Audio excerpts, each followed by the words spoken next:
हाँ तो नमस्कार प्यारे साथियों, स्वागत है आपको आपके अपने YouTube चैनल राजा ऑनलाइन क्लासेज में। साथियों, जैसा कि आपको पता है कि हम लोग वास्तविक संख्या पढ़ रहे हैं, जिसमें एक्सरसाइज 1.2 को हम लोग कवर कर रहे हैं, जिसमें मैंने आपको 1 से लेकर 4 क्वेश्चन तक का सॉल्यूशन करवा दिया है। आज की इस वीडियो में हम बात करने वाले हैं एक्सरसाइज 1.2 के बचे हुए प्रश्न 5, 6 और 7 नंबर। तो बने रहिएगा, वीडियो के अंत तक ज़रूर देखिएगा।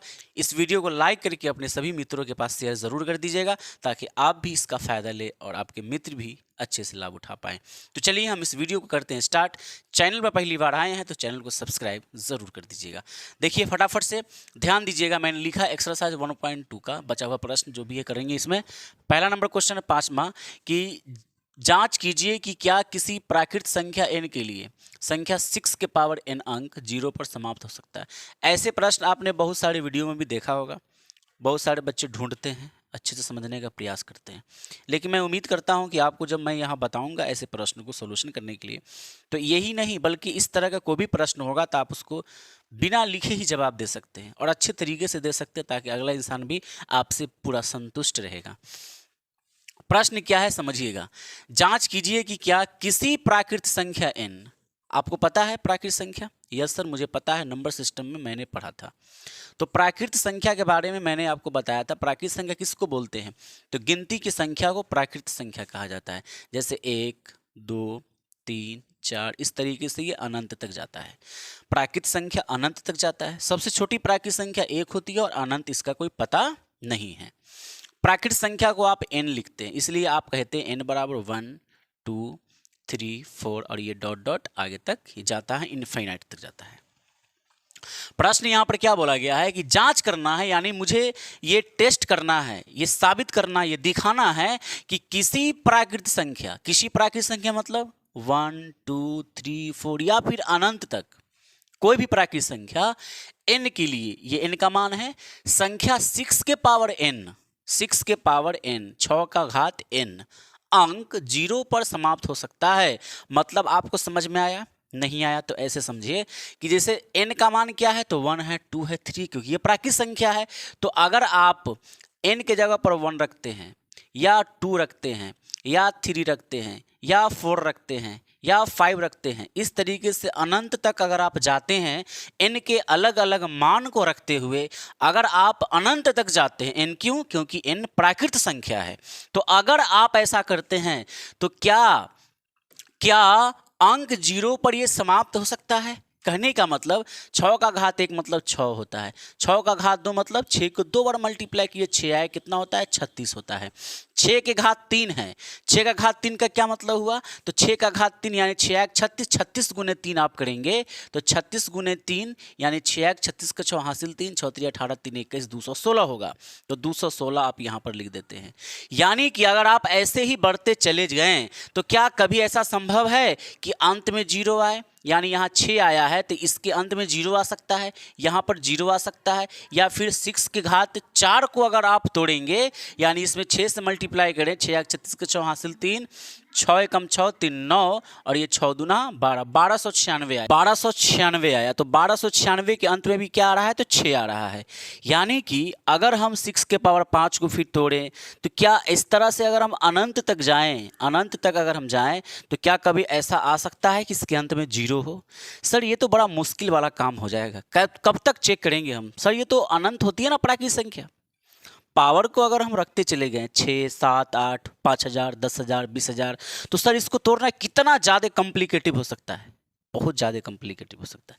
सर इसका कोई दूसरा तरीका नहीं है पहचानने का कि आ सकता है या नहीं आ सकता है? है, बहुत ही लॉजिकल तरीका है और मैं आपको समझाता हूँ, बहुत अच्छे तरीके से समझ में आ जाएगा। देखते ही आप बता सकते हैं कि क्या ये 0 पर समाप्त हो सकता है, यानी 6 के पावर n की ही बात नहीं है बल्कि कोई भी नंबर यहाँ पर हो सकता है, तो उसको आप आसानी से बता सकते हैं। कैसे? तो उस लॉजिक को समझिएगा क्या है वो। देखिए, अगर कोई भी संख्या कि अंत में अगर 0 आ रहा है तो कोई 0 वाली संख्या बताइए, मतलब एक ऐसी संख्या बताइए जिसके अंत में आप 0 है। तो आप कहेंगे सर 10 है, 20 है, 30 है, 40 है, 50 है, 60 है, बहुत सारे संख्या हैं इस तरीके के। आप देखेंगे कि इसके अंत में क्या आ रहा है? 0 आ रहा है। आ रहा है कि नहीं आ रहा है? अगर कोई संख्या के अंत में 0 है तो उसके पीछे एक रीज़न है सर, एक रीज़न है, बहुत बड़ा रीज़न है। वो रीज़न को ढूंढने का प्रयास करते हैं। कहा जाता है कि अगर किसी की कमजोरी पता चल जाए तो उसकी बस्ती में आग लगा सकते हैं सर। आज कुछ ऐसा ही होने वाला है, ध्यान से समझिएगा। इस 10 को आप क्या लिख सकते हैं? 2 गुना 5 लिख सकते हैं। आप कहेंगे यस सर, क्यों नहीं लिख सकते हैं? बिल्कुल लिख सकते हैं। क्या आप 20 को क्या लिख सकते हैं? 20 को आप लिख सकते हैं 2 गुना 5 लिख सकते हैं सर। 20 को आप लिख सकते हैं 2 गुना 5, 2 दूना 4, 4 पंचे 20। आप इसके अभाज्य गुणनखंड करके इस तरीके से आप अभाज्य संख्या के रूप में लिख सकते हैं। अगर हम आपको कहेंगे 3 को लिखना है तो 3 को क्या लिख सकते हैं? तो 2 गुना 3 गुना 5 लिख सकते हैं। 2 गुना 3 गुना 5 लिख सकते हैं सर। 40 को क्या लिख सकते हैं?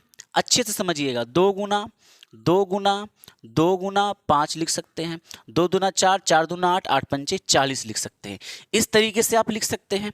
बस आप इतना ही समझे, आगे की बात अभी हम नहीं कर रहे हैं। आप क्या देखेंगे कि जितने भी नंबर जीरो वाले हैं, इसको मैं मिटा देता हूँ, इतने से आपको समझ में आ जाएगा। जिसके अंत में अगर जीरो, उसके खंड को जरा गौर से देखिएगा ना, तो उसके खंड में आपको एक चीज नजर आएगा। कॉमन करने वाली बात है सर, 2 और 5 आपको जरूर दिखेगा। देखिए इसके में भी 2 और 5 है। 2 कितनी बार आया है ये मैटर नहीं कर रहा है। 2 कितनी बार आ रहा है, 5 कितनी बार आ रहा है, ये मैटर नहीं कर रहा है। आपको सिर्फ ये देखना है कि 2 और 5 आया है या नहीं आया है। आप देखेंगे कि सर 2 और 5 तो आया है इसमें भी। क्या इसमें 2 5 आया है? यस सर, 2 और 5 आया है। तीसरा कोई क्या आया? 7 आया, 3 आया, या फिर 11 आया, 13 आया, ये मैटर नहीं करता है। आपको सिर्फ ये देखना है कि 2 और 5 आ रहा है कि नहीं आ रहा है। यस सर, 2 और 5 आ रहा है। इसमें तो सर 3 बार 2 आया है और 1 बार 5 आ रहा है। सर 2 और 5 तो है ना? यस सर है। तो आप कॉमन देखेंगे, कॉमन करने का प्रयास करेंगे आप कि अगर जिसके अंत में अगर जीरो है, जो संख्या के अंत में अगर जीरो पर समाप्त हो संख्या हो रही है, तो उसके खंड में आपको 2 और 5 दिखेगा। ये रियली है? यस सर, ये रियल है। कैसे? देखिए ध्यान से समझिएगा। अगर यहां मैं जीरो वाला संख्या न लेकर कोई अलग संख्या लेता हूं, जैसे मान के चलते हैं कि ये 40 है ना, यहां पर मैं 40 नहीं ले रहा हूं, यहां पर मैं थोड़ा देर के लिए 32 ले रहा हूं, क्योंकि इसके अंत में तो जीरो नहीं है। क्या आप इसका खंड करें? इसका खंड जरा आप करेंगे, ध्यान से मेरी बात को समझिएगा, बड़ा अच्छा लगेगा। 2 से लगाएंगे 16 बार में लगेगा, 2 से लगाएंगे ये 8 बार में लगेगा, 2 से ये 4 बार में लगेगा, और 2 से ये 2 बार में लगेगा। आप देखेंगे यहां पर कि 32 के खंड में केवल 2 आ रहा है। केवल क्या आ रहा है? 2 आ रहा है। 5 आ रहा है क्या? नहीं आ रहा है, क्योंकि इसके अंत में जीरो नहीं है। यानी जीरो वाला जो भी संख्याएं हैं जिसके अंत में जीरो है, उस संख्या के खंड में 2 और 5 अनिवार्य रूप से सर होगा ही होगा। आप ऐसा कर सकते, कोई भी नंबर को आप उठा के देख सकते, चेक कीजिए। अगर मैं आपको कहूं कि यहां पर मैं ले रहा हूं क्या, तो 18 की बात कर लेते हैं। 18 के अंत में तो सर जीरो नहीं है, चलिए ठीक है। इसके खंड में तो क्या 2 और 5 नहीं होगा? नहीं होगा। ध्यान से समझिएगा, 2 और 5 का कहने का मतलब यह हुआ कि या तो 2 हो सकता है या तो 5 हो सकता है, दोनों नहीं होगा। दोनों नहीं होगा, यानी कि 2 से आप लगाएंगे तो 9 बार में, और 3 से लगाएंगे तो 3 तिहाई 9। यहां पर आप देखेंगे कि 2 है, 3 है, लेकिन 5 नजर नहीं आ रहा है। यानी पता चल गया सर। पता क्या चला? पता यह चला कि अगर कोई संख्या के अंत में जीरो है तो उसके अभाज्य गुणनखंड में 2 और 5 अनिवार्य रूप से उपस्थित होना चाहिए। और ऐसा अगर नहीं है तो वह संख्या के अंत में जीरो नहीं हो सकता है सर, नहीं हो सकता है। यही रीजन है आपको पहचानने का, यही एक लॉजिकल तरीका है। आप देखेंगे कि 6 के पावर n यानी 6 का खंड अगर आप करते हैं तो 6 के खंड में 2 गुना 3 आता है। 2 गुना 3 आता है। 2 तो आया, लेकिन 5 आया क्या सर? नहीं आया। 2 और 5 के अलावा कोई तीसरा है, उससे कोई मैटर नहीं कर रहा है। यहां पर वो हो सकता है, नहीं भी हो सकता है, लेकिन 2 और 5 का होना अनिवार्य है। अगर ऐसा है तो वह अंक 0 पर समाप्त होगा, अन्यथा नहीं होगा। तो क्या 6 के खंड में 2 और 5 आया है? नहीं आया है सर। यानी कि अगर 6 का घात अनंत तक भी प्राकृतिक संख्या को रखा जाए तो यह कभी भी 0 पर समाप्त नहीं होगा। यानी कि मेन मुद्दा 2 और 5 का है। तो ये बातें आपको समझ में आया होगा साथियों, मैं ऐसा उम्मीद करता हूं। तो आपको यहां पर इसका सॉल्यूशन में क्या लिखना है, इसके सॉल्यूशन में आपको कुछ नहीं लिखना, सिर्फ एक अच्छा सा सुंदर सा ब्यूटीफुल भाषा का इस्तेमाल करना है। मैं उस भाषा को यहां पर लिखने का प्रयास करता हूं साथियों, आप समझने का प्रयास करेंगे। यही ना है हमारे पास, क्या है 6 के पावर n, तो 6 के पावर n यहां पर लिखेंगे 6 के पावर n। इसको आप क्या लिख सकते हैं, 2 गुना 3 और इस पूरे का पावर n, है ना। इसका मतलब अलग अलग करके आप लिखेंगे 2 का घात n और 3 का घात n हो जाएगा। आप यहां पर लिखेंगे कि चूंकि यदि किसी संख्या के अभाज्य गुणनखंड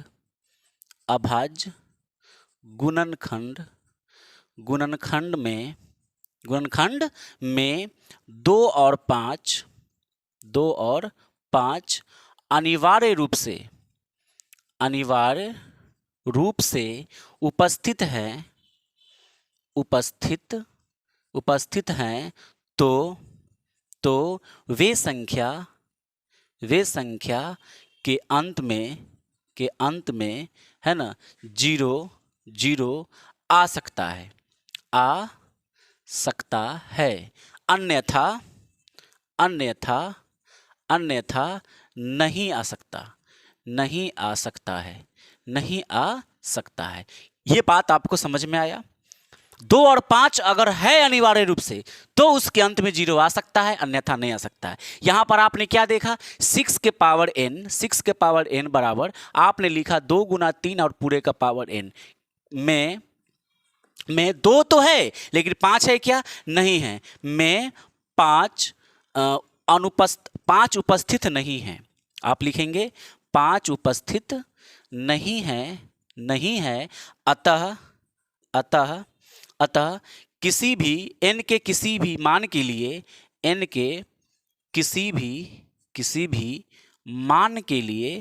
मान के लिए 6 के पावर n अंक शून्य पर समाप्त नहीं होगा और यही होगी आपका उत्तर। यही आपको भाषा का इस्तेमाल करना था। ये गजब का भाषा है सर, अच्छे से आप इसको समझिए, ध्यानपूर्वक ध्यान लगाकर समझने का प्रयास कीजिएगा। आपको ऐसे अनेकों प्रश्न आराम से बन जाएगा और एग्जाम में ऐसे प्रश्न टारगेट किया जाता है बोर्ड की तरफ से। उम्मीद करते हैं साथियों कि आपको 5वां नंबर क्वेश्चन अच्छे तरीके से समझ में आया होगा। अगर फिर भी नहीं आया तो आप इस वीडियो को पीछे करके अच्छे से माइंड को शांत करके समझने का प्रयास कीजिए, खुद से लिखने का प्रयास कीजिएगा। उम्मीद करेंगे कि आपको अच्छे से समझ में आ जाएगा और कोई भी डाउट नहीं रहेगा। ठीक है, तो चलिए हम प्रश्न संख्या 6 को देखते हैं, फिर लास्ट नंबर 7 को देखकर और फिर इस वीडियो को समाप्त करेंगे। बने रहिएगा। चलिए तो अब हम क्वेश्चन नंबर 6 देखते हैं। कैसा क्वेश्चन है, बहुत ही प्यारा क्वेश्चन है, आपको अच्छे से समझ में आएगा। ध्यान से समझिएगा। लिखा है कि व्याख्या कीजिए कि 7 गुने 11 गुने 13 प्लस 13। बड़ा अच्छा सा क्वेश्चन है ये, लेकिन बहुत ही आसान है, ऐसा नहीं देना चाहिए लेकिन दे दिया है तो बनाना है। 7 गुने 11 गुने 13 प्लस 13 और 7 गुने 6 गुने 5 गुने 4 गुने 3 गुने 2 गुने 1 प्लस 5 भाज्य क्यों है? क्या आपको पता है कि भाज्य क्या होता है? ध्यान दीजिएगा। भाज्य संख्या आपने पढ़ा होगा और एक होता है अभाज्य संख्या। क्या होता है ये दोनों संख्या? नंबर सिस्टम में आपने अच्छे से पढ़ा होगा। भाज्य संख्या उस संख्या को कहते हैं, भाज्य संख्या कहते हैं जिसके 2 गुणनखंड होते हैं। जैसे सबसे छोटी भाज्य संख्या 4 है, आपका 6 है, फिर उसके बाद 8 है ना, 4 है, 6 है, 8 है, 9 है, आपका भाज्य संख्या है, 10 है। इस तरीके से ये अनंत तक जाता है। अभाज्य संख्या आपका 2 है, 3 है, 5 है, 7 है, 11 है। इस तरीके से आपको ये आगे की ओर जाते रहता है। तो अभाज्य संख्या वैसी संख्या जो एक और अपने के अलावा किसी अन्य संख्या से विभाजित न हो उसे अभाज्य संख्या कहते हैं, और जो विभाजित हो जाए उसे भाज्य संख्या कहते हैं। जैसे 4 को काटने वाली संख्या 2 गो है, ये 2 गुना 2 हो जाएगा। 6 का मतलब 2 गुना 3 है। 8 का मतलब कितना होगा, 2 गुना 2 है। 9 का मतलब 3 गुना 3 है। आप देखेंगे कि भाज्य संख्या के 2 फैक्टर है, यानी वैसी संख्या जिसको 2 गुणनखंड के रूप में लिखा जा सकता है उसे हम भाज्य संख्या कहते हैं। ये भी एक परिभाषा है।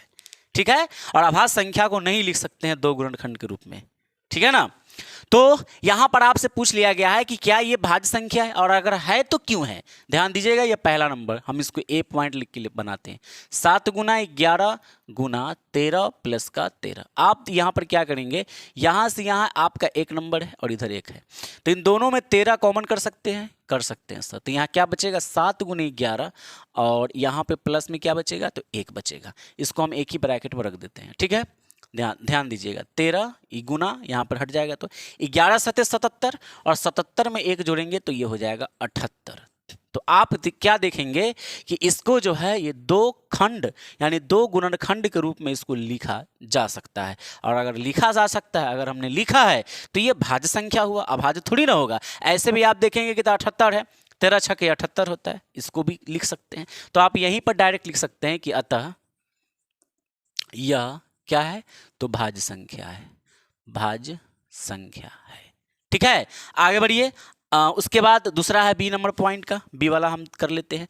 7 गुने 6 गुने 5 गुने 4 गुने 3 गुने 2 गुने 1 प्लस 5, यही ना है आपका। हाँ सर यही है। यहाँ से यहाँ एक ब्रैकेट में आप इसको बंद कीजिए और देखेंगे तो दोनों में 5 है, कॉमन हो जाएगा। तो यहाँ बचेगा 7 गुना 6 गुना 4 गुना 3 गुना 2, और यहाँ पर प्लस में क्या बचेगा, तो 5 नहीं बचेगा, 5 तो कॉमन हो गया, 1 बचेगा। यहाँ आप क्या करेंगे, इसको गुना करेंगे तो 7 छके 42, 42 गुने 4 करेंगे आप, 42 गुने 4, 4 दूना 8, 4 चुक 16, 168 हुआ यहाँ तक। फिर 3 से मल्टीप्लाई करेंगे, 8 3 24 के 4 हासिल 2, 6 3 18 2 20 की 0 हासिल 2, और 3 2 5। फिर आप 2 से गुना करेंगे, 4 दूना 8, फिर ये 0, 5 दूना 10, 1008 में 1 जोड़ेंगे तो 1009 हो जाएगा, 1009। यानी इसको लिख सकते हैं 5 गुना 1009।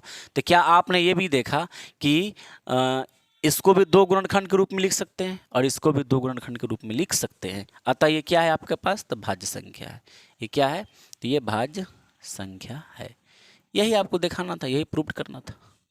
बहुत मुश्किल नहीं थी ये क्वेश्चन, बहुत ही आराम सा प्रश्न था, आराम से हम लोगों ने इसको सॉल्व किया। चलिए लास्ट प्रश्न है, क्वेश्चन नंबर 7 देखते हैं। बहुत ही खास क्वेश्चन है, बड़ा क्वेश्चन है, लेकिन उसका भी सॉल्यूशन थोड़ा सा छोटा है। इसके पीछे लॉजिक है, लॉजिक को समझाएंगे हम आपको। बहुत ही बड़ा क्वेश्चन है कि नहीं। मैं इसको बोर्ड पर नहीं लिखने वाला हूँ, मैं डायरेक्टली इसको बताने का प्रयास करता हूँ। आपकी स्क्रीन पर यह क्वेश्चन दिख रहा होगा। क्वेश्चन नंबर 7 आपकी स्क्रीन पर है सर, ध्यान दीजिएगा।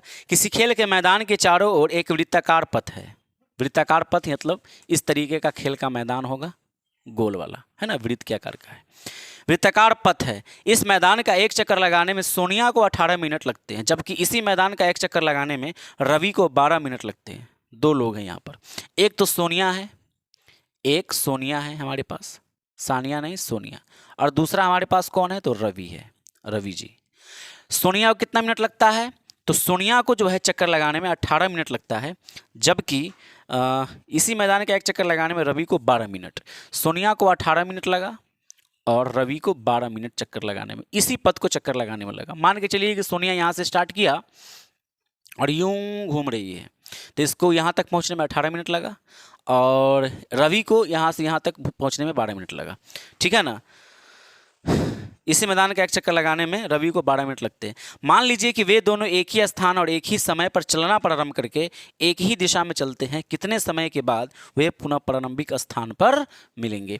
देखिए ज़्यादा माथा ना लगाया जाए, इस प्रश्न को डायरेक्ट बनाने के लिए आपको क्या करना पड़ेगा, डायरेक्टली आपको क्या करना पड़ेगा कि 18 और 12 का एलसीएम निकाल दीजिए। 18 और 12 का अगर आप लघुत्तम निकालते हैं, 18 12 का लघुत्तम अगर आप निकालते हैं तो कैसे निकालेंगे, अभाज्य गुणनखंड विधि से निकालेंगे। तो आपको पता होना चाहिए, मैं यहाँ पर इसका सॉल्यूशन कर दे रहा हूँ।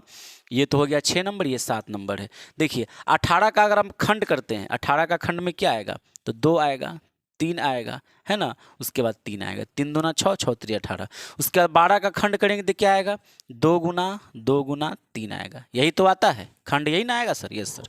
चलिए अब बताइएगा, यहाँ पर 2 एक बार आया है, 3 2 बार आया है, 2 लिखेंगे आप। यहाँ पर 2 2 बार आया है और 3 1 बार आया तो 1 लिखेंगे, ठीक है। आपको एलसीएम आता है ना सर निकालने। एलसीएम कैसे निकलता है, एलसीएम में सर सबसे अधिकतम घात सभी में मिलना ज़रूरी नहीं है, ऐसा मानकर हम लोग बनाते हैं। देखिएगा इन दोनों में यानी 2 वाले जाति में सबसे अधिक पावर किसका है, 2 के पावर 2 का है, तो 2 के पावर 2 लिखेंगे आप। 3 वाले जाति में 3 के पावर 2 का है, तो आप इसको लिखेंगे। मैंने अच्छे से डिटेल किया है, अगर आपने नहीं देखा है तो ज़रूर देख लीजिएगा उस वीडियो को। इसी वीडियो के डिस्क्रिप्शन में उसका लिंक है, मैंने अच्छे से समझाया है। ठीक है, चलिए 2 का पावर 2 मतलब 4 होता है और 3 का पावर 2 मतलब 9 होता है, और आपस में मल्टीप्लाई करने से आता है 36, यानी कि एलसीएम 36 आया। हमारे आंसर भी आ गया 36 मिनट, और यही आपसे पूछ लिया गया था। यानी कि सोनिया और रवि दोनों एक ही स्थान पर 36 मिनट के बाद मिल जाएगा। बात को समझने का प्रयास कर रहे हैं कि नहीं कर रहे हैं? यस सर, कर रहे हैं। अगर बात चक्कर की करें तो कितना चक्कर लगाया, तो देखिए एलसीएम तो 18 आया है, यानी कि 18 का 2 गुना 36 होता है, 18 का 2 गुना 36 होता है, और 12 का 3 गुना क्या होता है? 36 होता है। 18 का 2 गुना, यानी सोनिया को 2 चक्कर लगाना पड़ा और रवि को 3 चक्कर लगाना पड़ा। इस प्रश्न का जवाब है। ठीक है साथियों, मैं उम्मीद करता हूँ आपको ये भी प्रश्न अच्छे से समझ में आया। ये 7 नंबर क्वेश्चन है। यहाँ पर मैं अच्छा, ये तो 6 नंबर ही था ना, 7 नंबर तो आपके स्क्रीन पे दिख रहा है। ठीक है, तो मैं उम्मीद करता हूँ कि आपको समझ में आया होगा। ये था एक्सरसाइज 1.2 का लास्ट वीडियो। उम्मीद करते हैं समझ गए होंगे, अच्छा लगा होगा वीडियो। अगर प्यारा लगा तो इस वीडियो को लाइक करके अपने सभी दोस्तों के पास शेयर ज़रूर कीजिएगा। हम मिलेंगे आपके साथ नेक्स्ट वीडियो में एक नए एक्सरसाइज के साथ 1.3, जिसमें हम परिमेय और अपरिमेय संख्या के बीच बात करने वाले हैं, और ये भी समझेंगे कि एक अपरिमेय संख्या को सिद्ध कैसे किया जाता है कि ये अपरिमेय संख्या है। यानी कि मुझे पता है कि कोई अपरिमेय संख्या है, लेकिन इस चीज़ को सिद्ध कैसे करना है कि अपरिमेय संख्या ही है, तो इसमें हम अच्छे से बात करेंगे। बहुत अच्छे लेवल का प्रश्न एग्जाम में बनाए जाते हैं, आप उसको अच्छे से समझ पाएंगे, मैं ऐसा उम्मीद करूँगा। तो मिलते हैं आपके साथ नेक्स्ट वीडियो में, तब तक के लिए जय हिंद, जय भारत, वंदे मातरम।